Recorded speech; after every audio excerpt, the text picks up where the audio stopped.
Meus irmãos, a paz do Senhor a todos. Vamos voltar para o nosso estudo bíblico. Parece que eu acentuei muito a expressão estudo bíblico, né? Por quê? Porque a gente já está cansado de ver por aí, ainda mais quem ouve sermões alheios, televisão, rádio. Cansados de ver pessoas dizendo que vão pregar a palavra de Deus, mas na verdade estão pregando ideias, não estão pregando a palavra. Pastor Hernandes Dias Lopes, reconhecido pastor presbiteriano, se não me engano, escritor, conferencista, pregador renomado, grande ensinador da Bíblia, diz que aquele que ensina e prega a Bíblia, ou que diz que vai fazer isso pelo menos, deve ter sempre em mente e cumprir 3 verbos fundamentais. O primeiro é ler. Aí você vai falar, mas que absurdo, né? Quem vai pregar a Bíblia tem que ler mesmo. Mas não é tão notório assim, não é tão comum. É muito comum as pessoas terem uma ideia, acharem um tema, desenvolverem o seu sermão e depois procurar um trecho bíblico que dê apoio àquilo. Isso não é pregação bíblica e não é ensino bíblico. A pregação e o ensino bíblicos partem das Escrituras. A gente tem que ler, e ler, e ler, e meditar naquilo, entender, trazer para os nossos dias, trazer para a minha própria vida, para depois eu poder trazer para as pessoas. Quando você vê uma pessoa que diz que vai pregar a palavra de Deus e lê um trecho bíblico de apoio, e está todo enrolado no trecho, todo atrapalhado, aí você fica pensando, será que essa pessoa tem dificuldade mesmo de leitura, de memória? Ou ela de fato não leu, só passou os olhos por ali e agora ela vai falar alguma coisa que talvez lembre aquele trecho bíblico. Então quem vai pregar e quem vai ensinar, primeiro verbo é ler, e ler muito, e tirar o seu sermão da Bíblia. Não é pegar o seu sermão e colocar dentro da Bíblia, é o contrário, certo? O segundo verbo, para quem pretende pregar ou ensinar a Bíblia, é explicar. Não adianta você ler e falar a respeito no trecho bíblico e as pessoas não saberem do que você está falando. Você tem que voltar ao tempo histórico, quando foi escrito aquele trecho bíblico, procurar saber o que o escritor quis dizer para as pessoas daquela época com aquele trecho, e depois você trazer para os nossos dias. As pessoas precisam compreender o que é que você está querendo dizer com aquele trecho bíblico. De que maneira se aplicava aquilo na antiguidade, que pode se tirar disso. Então é preciso, pregador e ensinador, ler a Bíblia. Em segundo lugar, explicar a Bíblia. A igreja não pode viver de temas. É muito bonito, não estou dizendo que é errado. Não é errado pregar e ensinar com base em temas. A saúde física num dia, na outra semana a saúde mental, depois a saúde relacional. Não é errado viver de temas, mas entenda que a igreja precisa de Bíblia, não é apenas de temas. Se seus temas forem desenvolvidos a partir da Bíblia, tudo bem, mas se os temas forem jogados e depois vamos procurar na Bíblia um trecho que justifique isso que eu vou ensinar, eu vou pregar, aí não está certo, ok? Então, ler, explicar a Bíblia, e em terceiro lugar, aplicar a Bíblia. Porque se você leu bem a Bíblia, você explicou bem a Bíblia, mas as pessoas vão embora sem saber, para que isso interessa para mim? Que diferença vai fazer na minha vida? Não funcionou. Aí apenas estudo literário. Então é preciso você, depois de ler a Bíblia, explicar a Bíblia para o povo, é aplicar a vida do povo. As pessoas precisam saber em que essa palavra afeta a vida do ouvinte. Em que essa palavra exige mudança, transformação ou confirmação? Que tipo de postura a palavra pregada exige daquele que está ouvindo? Então, próximo sermão seu vai ser baseado nesses 3 verbos, né? Ler, explicar e aplicar a Bíblia Sagrada, ok? E parece que o apóstolo Paulo, tanto para os Gálatas quanto para todas as outras igrejas, o que ele pretendeu sempre foi isso, né? Ele era um grande conhecedor do Antigo Testamento, quer dizer, ele lia sempre que possível, é claro, né? Vamos entender que o pessoal não tinha a Bíblia na mão como nós temos hoje, né? Eu já tenho aqui um Novo Testamento em 6 volumes, tem mais 6 volumes do Antigo Testamento, com comentários, com tradução, com línguas originais. Temos Bíblia no telefone, tenho 3 ou 4 só no meu telefone, mais uma Bíblia escrita, muitas outras versões. Quem dera nossos irmãos na igreja primitiva tivessem isso. Não tinham essa facilidade que nós temos. E existem muitas igrejas por aí no mundo afora em que as pessoas são proibidas de ter a Bíblia, não pode ter uma página sequer. E a Bíblia é contrabandeada para esses países, as pessoas circulam folhas da Bíblia, arrancam folhas e depois vão trocando para ler. E tem gente que quando vê isso chega a beijar a página da Bíblia, de tanta emoção de ter uma página dos escritos sagrados na mão. E nós temos à disposição, tem Bíblia em casa, né? Bíblia em casa que está apodrecendo, que está envelhecendo, amarelando, que a gente não vê, há quanto tempo? E quantas pessoas gostariam que nós juntássemos essas Bíblias velhas nossas, caindo aos pedaços, e mandássemos para essas igrejas para eles poderem, pelo menos uma vez na vida, ver uma Bíblia Sagrada. E Paulo era um grande estudioso do Antigo Testamento, dedicou muitos anos da sua vida a estudar, e agora ele reproduzia isso. Ele leu, ele meditava nas Escrituras Sagradas, e ele explicava para as pessoas, como nós estamos vendo aqui. As cartas de Paulo não são uma invenção doutrinária, não são uma nova teologia. Ele não está fundando nada novo aqui. O que ele está fazendo também não é uma divagação teológica. Ele não chega para a igreja e fala, vamos tratar de tal doutrina hoje. Não é isso. Nas suas cartas ele pega problemas reais do cotidiano das igrejas e ele vai buscar a palavra de Deus no Antigo Testamento para explicar para aquele povo e para aplicar na vida daquele povo a palavra de Deus. Nós precisamos encarar o estudo bíblico, principalmente aqui no caso das cartas de Paulo, nessa perspectiva de que a palavra está sendo exposta aqui para os crentes, aqui no caso os crentes da Galácia, como sendo trazidos elementos do Antigo Testamento, explicados para o povo e aplicados na vida do povo. Que interessante, aí você vai ver aqui os judeus que estavam no meio da igreja como pessoas que não conheciam adequadamente o Antigo Testamento, está vendo? Eles eram profundos conhecedores em termos legais, estritamente legais. Eles conheciam, desde crianças, os judeus tinham por hábito recitar trechos bíblicos. Na época não havia versículos, né? Capítulos e versículos. Tomavam trechos bíblicos para recitar, para memorizar. E os escribas eram assim, eram conhecedores literais da Bíblia, profundos conhecedores. Os escribas eram homens reverenciados pelo povo pela sua capacidade de memorizar a Bíblia e depois explicar. Mas explicar como? Do ponto de vista legal. Então eles não eram profundos conhecedores da Bíblia. Eles eram conhecedores literais do Antigo Testamento, da Bíblia, mas não conhecedores da vontade de Deus. E aí tem um outro problema para nós agora. Porque Paulo está mostrando para esses judeus legalistas que tudo quanto eles sabiam era maravilhoso, mas não era o suficiente. E nós? Quando Paulo diz para eles, olha, vocês estão errados na interpretação do Antigo Testamento, porque não é isso que Deus espera de vocês em relação à lei. Deus não está esperando que vocês cumpram a lei para serem salvos, porque vocês não conseguem fazer isso. Vocês têm que entender o seu fracasso moral e espiritual e pedir misericórdia a Deus. Mas os judeus não entendiam isso. Tanto é que eles estavam dizendo para as igrejas que precisam se circuncidar, obedecer à lei judaica, respeitar as festas, os dias e para poder ser salvos através de Jesus Cristo. Jesus era para eles apenas mais um elemento, o Messias sim, mas era apenas mais um elemento incorporado à lei de Deus. Era preciso obedecer todo o restante e ficar em Jesus Cristo para poder ser salvo. E Paulo está dizendo, não, esse entendimento é errado. Então os judeus não eram profundos conhecedores da palavra de Deus. Como é que somos nós?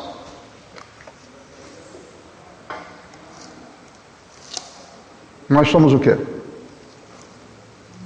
Se eu pedir para o crente mais novo da igreja, o mais recente convertido, dizer quanto tempo tem de crente, talvez eu encontre alguma pessoa que tem 1 ano, ou menos, ou um pouco mais, não sei.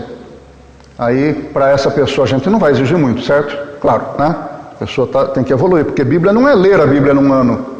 Não é ler a Bíblia num ano. Pode ler, é bom, mas a Bíblia é conhecimento. Você tem que mergulhar nela para conhecer, compreender a palavra de Deus.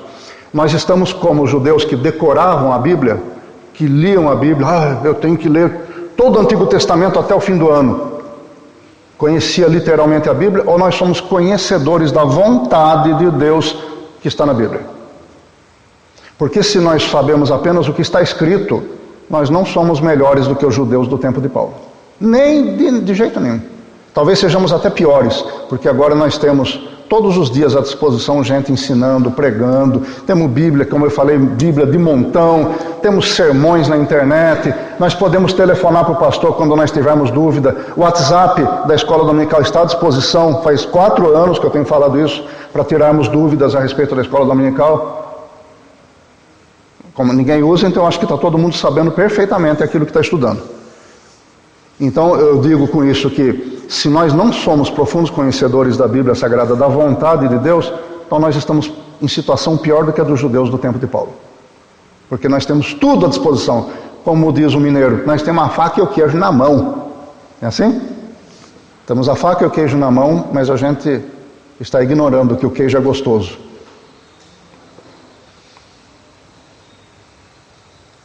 Não vamos simplesmente estudar a lição da escola dominical, meus irmãos. Vamos nos aprofundar. Temos uma semana por lição. Em nome de Jesus, vamos nos aprofundar. O inimigo não quer saber se o soldado está preparado ou não está preparado. Não é assim, Adilson? Quando a gente vai para a guerra com o militar, o inimigo quer saber se a gente treinou bem ou mal? Ele quer passar fogo, né? Ele vai perguntar se nós estamos cansados ou descansados, se é feriado, dia santo ou é dia de expediente. O inimigo quer saber disso? Ele quer saber se nós estudamos bem o regulamento? Não. Ele quer nos eliminar. O inimigo das nossas almas é assim também. Ele não quer saber se você aprendeu ou não aprendeu. Ele quer eliminar você. É você quem vai fazer a diferença nessa luta. É o seu preparo, é a sua dedicação. É o mergulho que você faz na palavra de Deus para descobrir a vontade de Deus.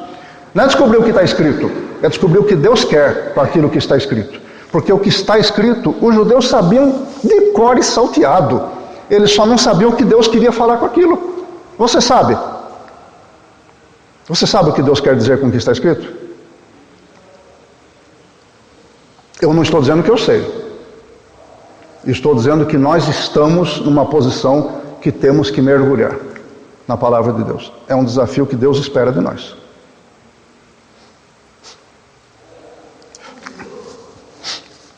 Vamos voltar para o nosso estudo? Ficamos de iniciar hoje o capítulo, qual mesmo? Capítulo 5, né? Versículo 1. Nas 2 últimas semanas nós dividimos o capítulo 4 em 2 partes, estudamos nas 2 semanas. Quem for para o YouTube, as nossas aulas estão todas no YouTube. Quem for lá vai ver que a nossa aula tem a parte 1, há 2 semanas atrás, e a parte 2 da semana passada. E hoje nós vamos entrar no capítulo 5 e vamos até o versículo 15, se não me engano.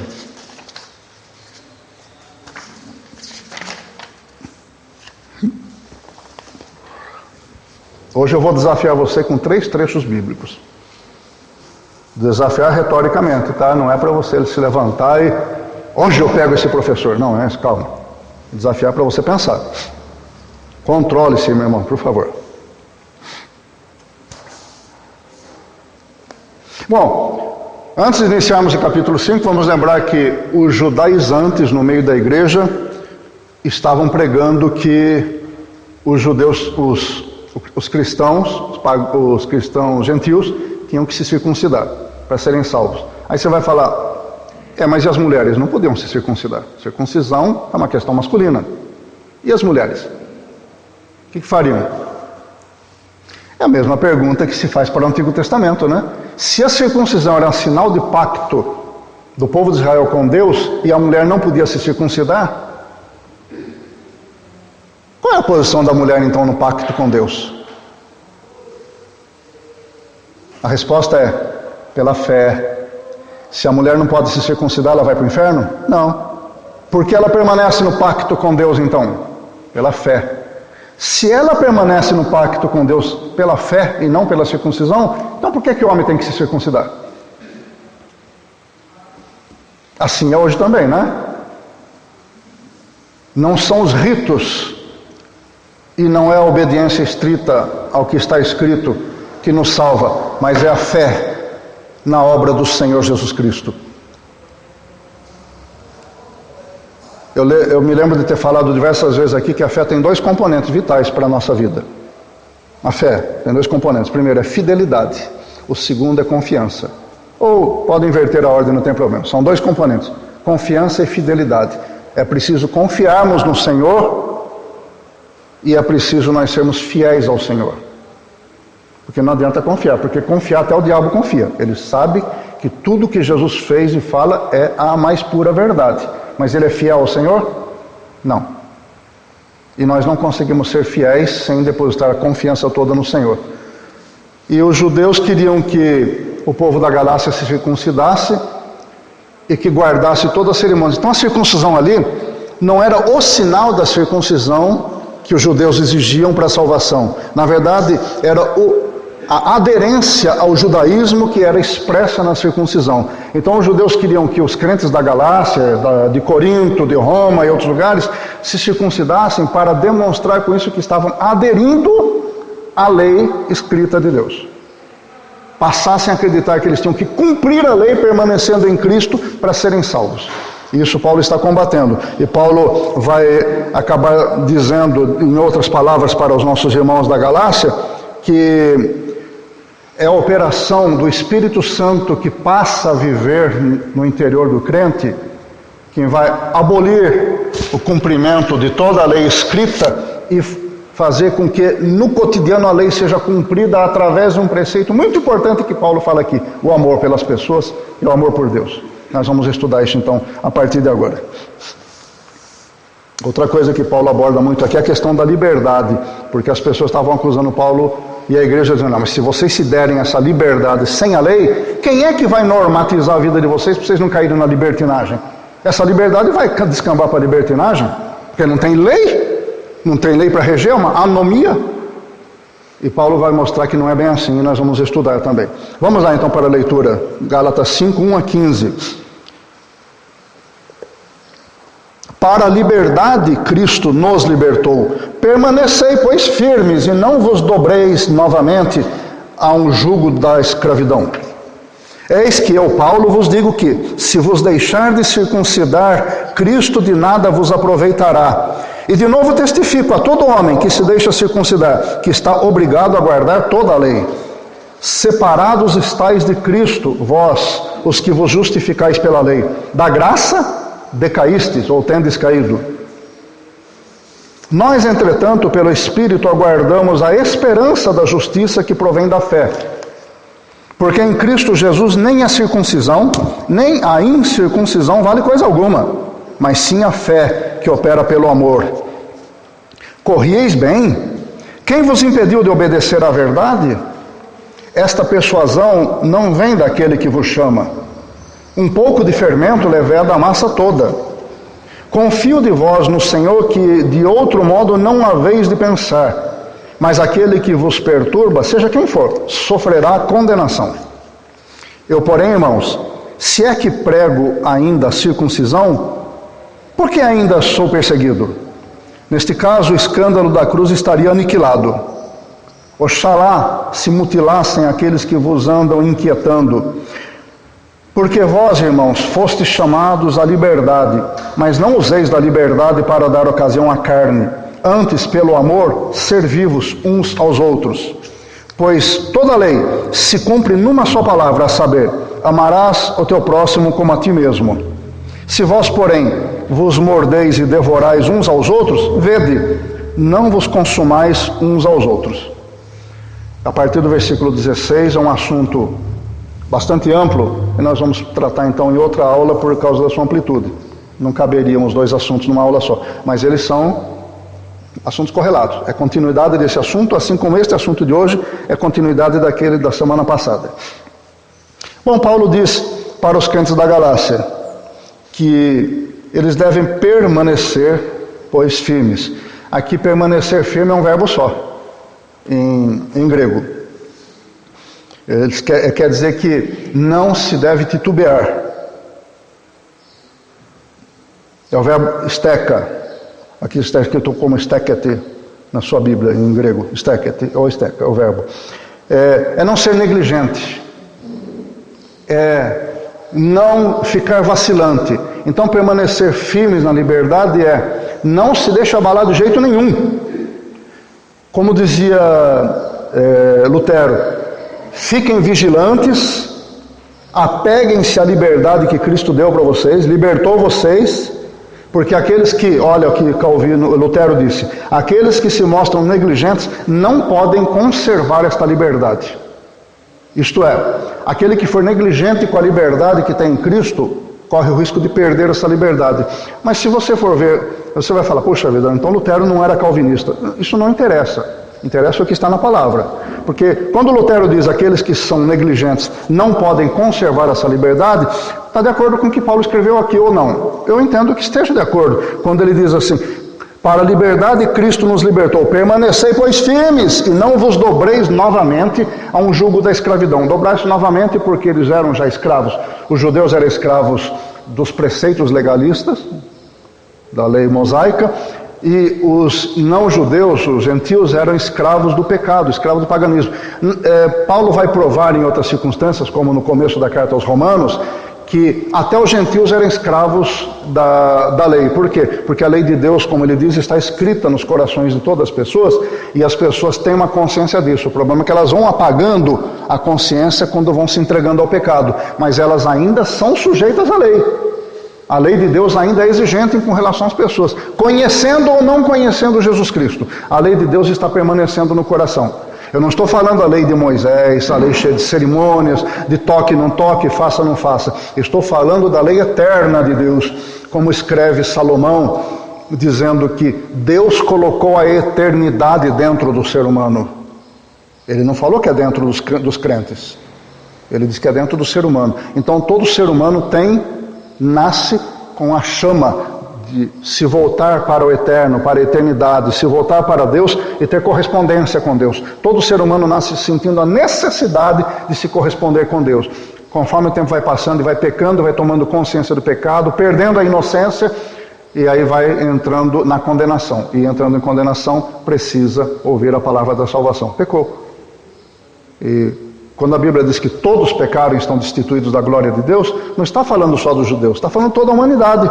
Então, se todos pecaram, é porque todos tinham um estágio antes de pecar que não correspondia ao pecado, um estágio de inocência. Como é que tinha esse estágio de inocência? Porque Deus colocou a eternidade dentro do coração do ser humano. E Paulo está dizendo que não voltem ao jugo da escravidão, quer dizer, não voltem àquele estágio em que vocês estavam presos, condenados, tanto pela lei quanto pelo pecado, dependendo da nação a que pertencia. Por que Paulo diz isso para os irmãos da Galácia se eles já se converteram? Ele está escrevendo uma carta para a igreja da Galácia, para os irmãos em Cristo. Por que ele escreve isso uma carta para pessoas que já se converteram e que no entendimento de muitos crentes não podem perder a salvação? É uma pergunta retórica, fique pensando nela caso queira. Versículo 2, Paulo diz assim, eis que eu, Paulo, vos digo, se vos deixar de circuncidar, ele está falando para quem? Para crentes, né? Se vos deixar de circuncidar, Cristo de nada vos aproveitará. Mas você vai dizer, mas já aproveitou, essas pessoas já se converteram. Como que nada vai aproveitar? Então é uma pergunta que você vai ter que responder lendo a Bíblia. Versículo 3, de novo testifico a todo homem que se deixar circuncidar, está obrigado a guardar toda a lei. Então, Paulo está dizendo para os nossos irmãos da Galácia, olha, tudo bem, quer se circuncidar, você já está salvo. Cristo Jesus já pagou pelos seus pecados e você aceitou, você creu. Como ele diz mais adiante, vocês estavam correndo bem, quer dizer, estavam salvos, estavam evoluindo bem na vida de fé. E alguém colocou alguma coisa no caminho de vocês. Agora vocês querem se circuncidar? Ok, mas fique sabendo o seguinte, vocês estão voltando para a lei, então vocês vão ser obrigados a cumprir toda a lei para serem salvos. Vocês não vão mais ser salvos através de Jesus Cristo. Ou não é isso que Paulo está dizendo? Se você acha que não é isso, então vamos ler o versículo 4. Separados estais de Cristo, vós que vos justificai pela lei. Da graça decaístes, talvez a sua tradução diga, da graça tendes caído. E é uma pergunta que o escritor o escritor, o comentarista aqui, o Russell Norman Champlin, um grande erudito, que tem tendência calvinista, que acredita que a salvação não pode ser perdida, que acredita que nós somos eleitos. Esse Champlin, que tem essa tendência, faz essa pergunta: como alguém pode cair de um lugar onde nunca esteve? Ele pergunta isso. Como alguém cai de um lugar onde nunca esteve? Como é que eu posso cair do telhado se eu não subir no telhado? Como é que eu posso cair de Cristo se eu nunca estive em Cristo? Como é que eu posso perder a salvação se eu nunca estive salvo? Paulo está dizendo aqui: da graça decaístes, ou tendes caído. Nós temos que raciocinar com a Bíblia. Vamos nos aprofundar. Eu não quero quebrar dogmas de ninguém, cultura eclesiástica nenhuma. Eu quero que nós aprendamos a Bíblia. Ok? Versículo 5. Nós, entretanto... Desculpa, deixa eu voltar aqui. Ao comentário do Champlin. Ora, é impossível alguém cair para fora de algo onde nunca esteve. E ele diz que aqui existe um conflito entre a segurança eterna, e ele diz que é bíblica. Está vendo? Eu estou mostrando a posição dele. Ele diz que a segurança eterna é bíblica, mas aqui Paulo fala claramente que a salvação pode ser perdida, então ele não consegue compreender isso. Esse erudito, esse homem aqui escreveu tanto, vocês não fazem ideia. Pergunta para o pastor tem coleção digital dos livros dele. Ele escreveu enciclopédia de filosofia bíblica, esse homem. Ele traduziu todo o Antigo Testamento de hebraico e aramaico e fez comentários. 6 volumes. Ele traduziu todo o Novo Testamento grego e fez comentários. Esse cara aqui é um dos maiores eruditos da língua portuguesa em Bíblia Sagrada, fora o restante dos livros e conferências dele. Ele está em dúvida.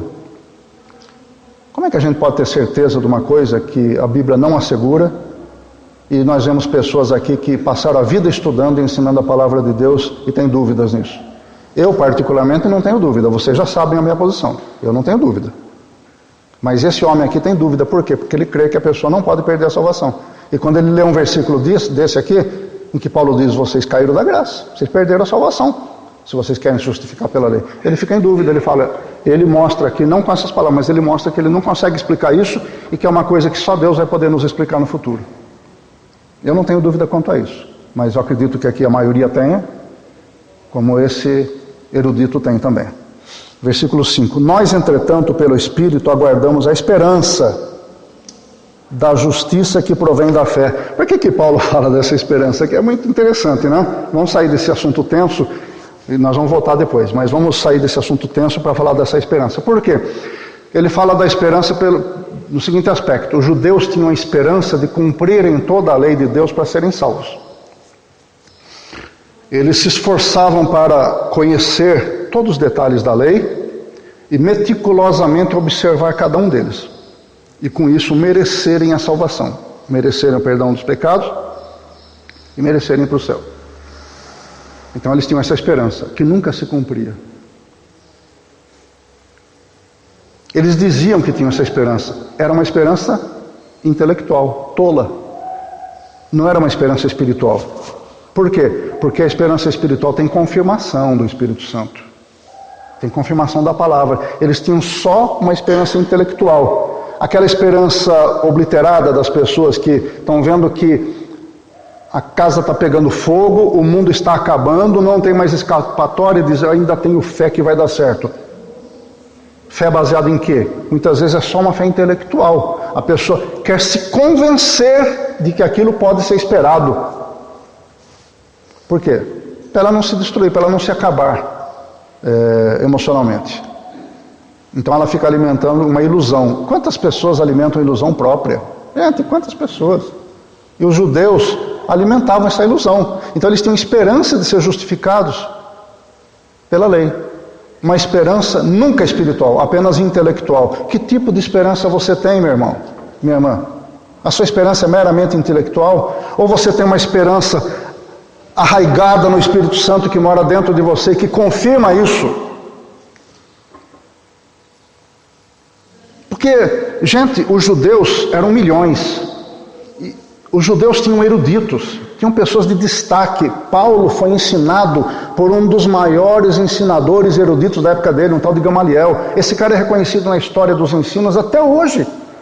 2000 anos atrás, Gamaliel ensinava Paulo. Era o melhor professor que alguém podia ter para ensinar as práticas judaicas na época. Paulo foi ensinado por ele. Não existe nenhuma notícia de que Gamaliel se converteu. Ele tinha uma esperança intelectual. Ele queria se enganar, com se iludir. Não. Eu vou manter aqui, ó. Eu morro nessa religião. Essa é a religião do meu pai, do meu avô, da minha avó, do meu bisavô, até Abraão. Essa é a religião, eu vou morrer nela. Eu tenho esperança que vai dar certo.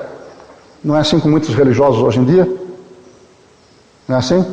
Tem gente que está com o pé ardendo já no fogo do inferno e não abre mão daquela religião. Não, eu nasci nessa religião e vou morrer nela. Mantém uma esperança meramente intelectual nisso. A nossa esperança é meramente intelectual, irmãos? Ou nós temos a nossa esperança sediada no Espírito do Senhor, que testifica junto com o nosso Espírito que nós somos filhos de Deus? E Paulo está dizendo, a nossa esperança é da justiça que provém da fé. Ó judeus, vocês têm esperança de ser justificados pelo cumprimento da lei. Vocês sabem que não vai dar certo, porque a esperança é intelectual. Nós não. Nós temos aqui, ó, aguardamos a esperança da justiça que provém da fé. Não precisamos ficar cumprindo todos esses preceitos que vocês cumprem para a gente ser salvos. Aí os judeus antes diziam, então vai acabar bagunça. Vai acabar em bagunça essa igreja, porque se nós pautamos a nossa vida pela lei, obedecendo todos aqueles rituais, todos aqueles detalhes, tendo uma vida, pelo menos nominalmente, santa. Imagina vocês sem fazerem tudo isso que a gente faz. A vida de vocês vai ser uma bagunça. Essa vida de vocês vai ser uma libertinagem, porque vocês não querem saber de nenhum detalhe da lei. E aí Paulo passa a atacar essa ideia, dizendo que não é assim não. Nós vamos ver mais adiante. Mais adiante ele vai dizer, não é logo no imediato versículo, mais adiante ele vai dizer que nossa fé não vai permitir a libertinagem. Ele tomou esse assunto aos Romanos mais tarde também, que a carta aos Romanos é posterior, né? Vamos lá para o versículo 6.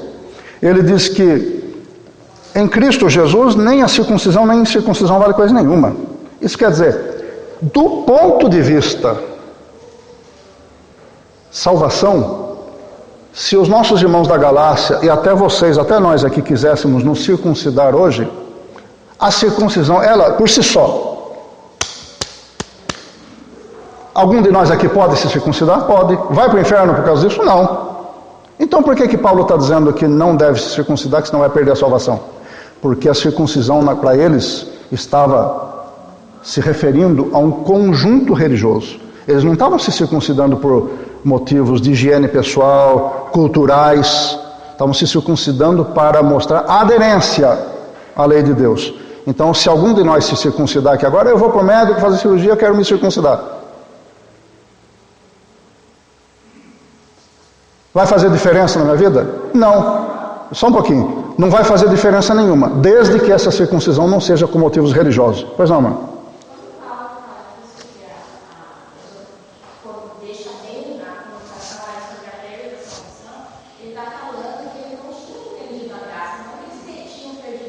Eu não entendi o que a irmã falou.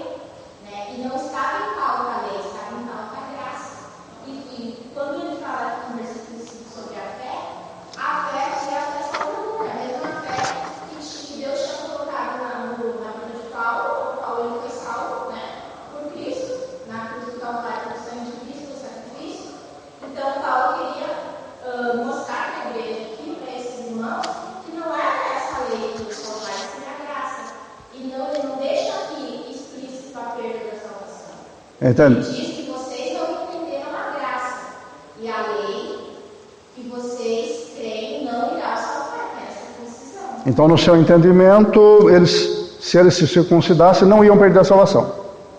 Não, eles estavam crendo que essa circuncisão iria os salvar. E Paulo estava mostrando a diferença que não era a circuncisão, e sim a graça, a fé salvadora. Eu sei que ele está mostrando isso, mas agora quanto ao entendimento do propósito e do resultado. Então, eles queriam seguir somente a lei e não entendiam a fé.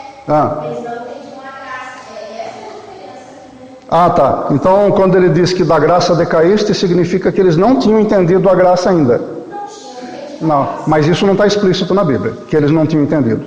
Paulo diz que... Mas se você for olhar nos originais, o decaíste da graça é o não entender da graça. Porque a nossa Bíblia hoje, a gente for lá nos livros, no hebraico, no que foi escrito, sempre tem uma diferença de tradução.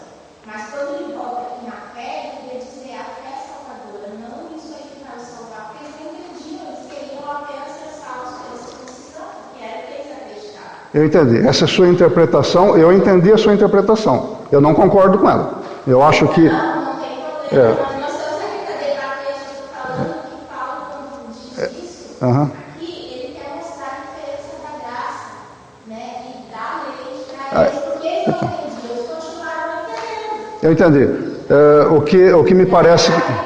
O que me parece que você está querendo dizer é o seguinte, que essa declaração toda de Paulo é apenas teórica, não tem relação com fatos. Quer dizer, não aconteceu ainda. Era um alerta, né?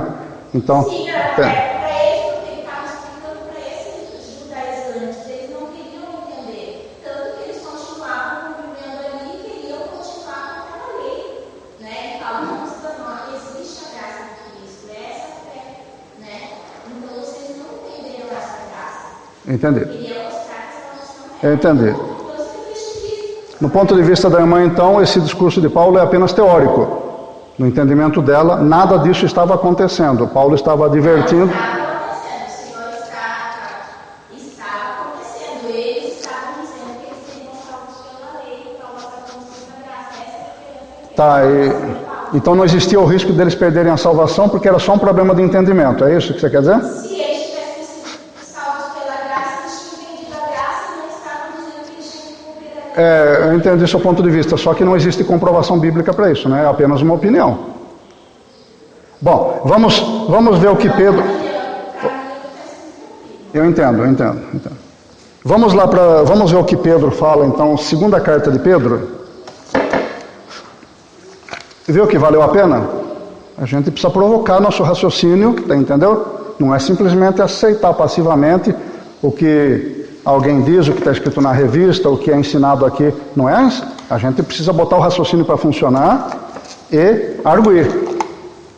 Quando Deus diz para Israel através do profeta Isaías: vinde e argui-me, vossos pecados sairão como a branca lã, como a mais branca neve. Então, é para a gente questionar. Principalmente se questionar, tá? Quando a gente for estudar, questionar os próprios valores à luz da Bíblia. Segunda carta de Pedro, capítulo 2. Versículo 20. Eu vou ler para poder ficar gravado aqui, tá? Segunda de Pedro, capítulo 2, versículo 20 até o versículo 22. Se tendo escapado das contaminações do mundo por meio do conhecimento do nosso Senhor e Salvador Jesus Cristo, está falando aqui de pessoas que foram salvas, né? Escaparam da contaminação do mundo por meio do conhecimento do Senhor Jesus. Encontram-se novamente nelas enredados e por elas dominados, estão em pior estado do que no princípio. Teria sido melhor que não tivessem conhecido o caminho da justiça, do que, depois de o terem conhecido, voltarem as costas para o santo mandamento que lhes foi transmitido. Confirma-se neles que é verdadeiro provérbio: o cão volta ao seu vômito, e ainda a porca lavada volta a revolver-se na lama. E capítulo adiante, capítulo 3, versículo 17. Portanto, amados, sabendo isto, guardem-se para que não sejam levados pelo erro dos que não têm princípios morais, nem percam a sua firmeza e caiam. Então, mais esses dois trechos bíblicos para ajudar na nossa reflexão posterior, tá bom, irmãos? Quiserem anotar, 2 de Pedro, capítulo 2, versículos 20 a 22, e 2 de Pedro, capítulo 3, versículo 17. Versículo 7. Corrieis bem? Quem vos impediu de obedecer à verdade? Esta persuasão não vem daquele que vos chama. Esse verbo está no passado, daquele que vos chamou? Não. Está no presente. Então está falando de um outro tipo de chamada, não é chamada para salvação. Porque se esses aqui já eram crentes, então ele deveria dizer assim, se fosse chamada para salvação, deveria dizer: esta persuasão não vem daquele que vos chamou. mas aqui Deus vos chama. Então está chamando para comunhão, para santificação, para liberdade, para o serviço, como Paulo fala mais adiante um pouco. E ele diz ainda, um pouco de fermento leveda toda a massa. Quer dizer, se vocês deixarem esses princípios judaizantes entrar, vai contaminar todo mundo. Por quê? Por que vai contaminar todo mundo? Porque o legalismo tem essa força de que quando eu entendo, peraí, eu aqui como membro da Segunda Igreja Batista não estou concordando, porque agora eu entendi, alguém me disse que a gente não pode, por exemplo, vou chutar, né? Não estou falando que eu concordo ou não concordo, só vou chutar. A Santa Ceia não pode ser feita dessa maneira. A Santa Ceia tem que ser feita lá como Jesus fez. Estou chutando, né? Todo mundo sentado ao redor da mesa, comendo cordeiro, um colocando o pão na boca do outro. Tem que ser uma taça de vinho só para todo mundo. Está escrito que é assim, então tem que ser assim. Aí eu boto isso na minha cabeça, o que eu vou fazer? Eu vou dizer para as outras pessoas que tinha que ser assim. Então o legalismo contamina os outros. Eu estou usando isso como exemplo, não é o que eu penso, tá? Só estou chutando um exemplo. Assim é em muitas igrejas, e que quando a pessoa bota na cabeça que a irmã não pode cortar o cabelo, ela sai cobrando das outras. E diz para o pastor, olha, aquela irmã já cortou o cabelo e já pintou. É assim que o legalismo evolui. E Paulo diz isso daquela época e diz da nossa. Um pouco de fermento leveda a massa toda. Uma igreja se prejudica pelo legalismo. Porque esse negócio de a gente achar que tem que ser desse jeito, é desse jeito, em vez de a gente negociar e conversar e ver se é assim e a gente procurar entendimento. Porque o legalismo não é uma atividade de ensino apenas, é uma atividade de cobrança, de exigências. Esse que é o grande problema. E se fosse cobrança pública ainda vai, né? A pessoa se levanta aqui e fala, tem que ser desse jeito agora. Aí nós vamos argumentar contra. Não, mas ela vai na casa de um, vai no ouvido do outro, fala no outro e vai fermentando aos poucos a massa toda. Versículo 10. Confio de vós no Senhor, que de outro modo não há vez de pensar. Isso é, Paulo está incentivando o pessoal a mudar de ideia. A não pensar mais e não dar atenção mais aos judaizantes. Mas aquele que vos perturba, seja quem for, sofrerá condenação. Olha só, não interessa se aquele cara que vem lá todo bem vestidinho de Jerusalém, conhece o Antigo Testamento de cabo a rabo, entende, era um escriba, era um fariseu, e vem aqui com aquela erudição, não interessa. Se ele está ensinando coisas que vão tirar vocês de Cristo, ele vai ser condenado. É isso que Paulo está dizendo. Ele vai sofrer condenação. E se eu prego a circuncisão, por que eu estou sendo perseguido? Os judeus, então, não está escrito aqui, mas essa declaração mostra que os judeus estavam dizendo, não, pessoal, vocês têm que se circuncidar assim, porque até Paulo prega isso. E Paulo está dizendo, não, se eu pregasse a circuncisão, não teria motivo para ser perseguido. Eu não prego circuncisão nenhuma, não. Oxalá se mutilassem, quer dizer, se castrassem aqueles que andam inquietando vocês. Já comentei isso na aula passada. Quem não ouviu é só procurar lá no YouTube. Versículo 13. Porque vós, irmãos, fostes chamados à liberdade. Isto é, a lei está mantendo as pessoas oprimidas dentro de um sistema. E Cristo não chamou para a obediência a um sistema. Cristo chamou para ser livres. Aí você vai dizer agora, como o pessoal estava falando de Paulo, quer dizer que esse novo sistema de liberdade, a pessoa tem o direito de escolher se vai fazer a coisa certa ou vai fazer a coisa errada? Exatamente. Ou vai dizer que você não pode escolher? Você está preso e não consegue escolher? Não me diga, você não tem capacidade de escolher entre fazer o bem e fazer o mal? Tem. Agora, como nós amamos Cristo, nós não queremos aborrecer, ofender Cristo fazendo a coisa errada. Como nós amamos os irmãos, nós não queremos ofender e prejudicar a vida dos irmãos fazendo uma coisa errada contra eles. É por isso que Paulo diz, toda lei se resume num mandamento, amarás o teu próximo como a ti mesmo. Por quê? Porque se eu amo o meu irmão, por que eu vou pecar contra ele? Se eu amo o meu irmão como a mim mesmo, por que eu vou fazer coisa errada contra ele? Aí Paulo está dizendo com isso, então, vocês não deixem a liberdade dar ocasião à carne para cair em libertinagem. A nossa liberdade não é para isso. Nós temos o direito de escolha, mas como nós amamos os irmãos e como nós amamos Deus, nós vamos escolher, por causa desse amor, nós vamos escolher fazer o bem para eles.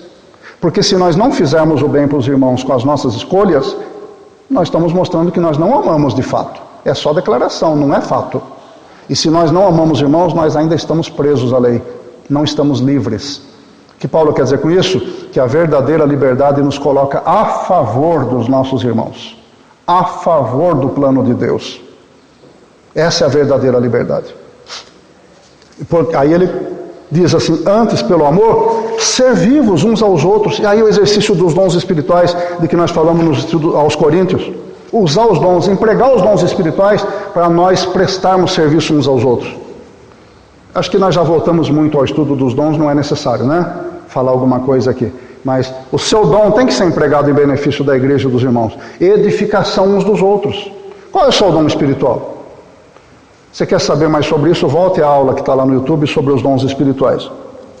E o último versículo diz assim: se vós, porém, vos mordeis e devorais uns aos outros, vedes que não vos consumais uns aos outros. E aí Paulo vai aproveitar essa declaração para entrar no próximo assunto, a partir do versículo 16, em que ele refere às obras da carne e os frutos do Espírito. Esse é um assunto muito interessante para a nossa prática cristã. Obra da carne e fruto do Espírito. Por quê? Porque a prática de um ou de outro grupo vai mostrar quem está no comando da nossa vida. Não é possível o Espírito Santo estar no comando da vida de um crente e ele produzindo frutos da carne. Não é possível. Assim como não é possível também que a pessoa esteja no comando da carne, o inimigo manipulando a vida dele, e ele produza o fruto do Espírito. Ele consegue manter aparências. E esse é um assunto muito interessante para nós discutirmos na semana que vem. Por que tem pessoas que mostram, evidenciam fruto do Espírito, mas os resultados nunca são bons? Aí a gente vai pensar na declaração de Jesus. Pode-se, por acaso, dos espinheiros colher frutos? A árvore má pode dar fruto bom? Aí nós vamos analisar por que existem pessoas que parecem ser crentes, que parecem estar sendo dirigidas pelo Espírito Santo, mas você vai ver o fruto dele, quando você pensa que o fruto é bom e bonito, você vai ver, ai, credo. Por que isso? Vamos analisar isso na semana que vem, tá? Essa análise vai ser feita a partir de uma provocação que os judeus fizeram contra Paulo a respeito de sem lei vai cair na libertinagem, e Paulo diz que isso não vai acontecer porque nós somos dirigidos pelo Espírito Santo, e ele vai provar isso na semana que vem, mostrando que aquele que é dirigido pelo Espírito Santo manifesta o fruto do Espírito e não as obras da carne. Posso contar com vocês na semana que vem para a gente analisar esse assunto? Mas olha, façam como a irmã fez. Irmã Daniela, faça como a irmã Daniela, analise criticamente o assunto, emita a sua opinião, dê a cara a tapa, arrisque-se a palpitar, aprofunde-se no assunto. Nós somos seres humanos, suscetíveis a erro. Então, faça como ela, analise o negócio e coloque a sua opinião dentro da palavra de Deus para ver se está certo ou está errado. É preciso a gente fazer isso para a gente entender a palavra de Deus e não ser como os judeus, que viviam uma religião intelectual, que liam a Bíblia, só aqui, ó, e nunca chegou até aqui para produzir transformação. Conto com vocês a semana que vem, então. Amém, irmãos?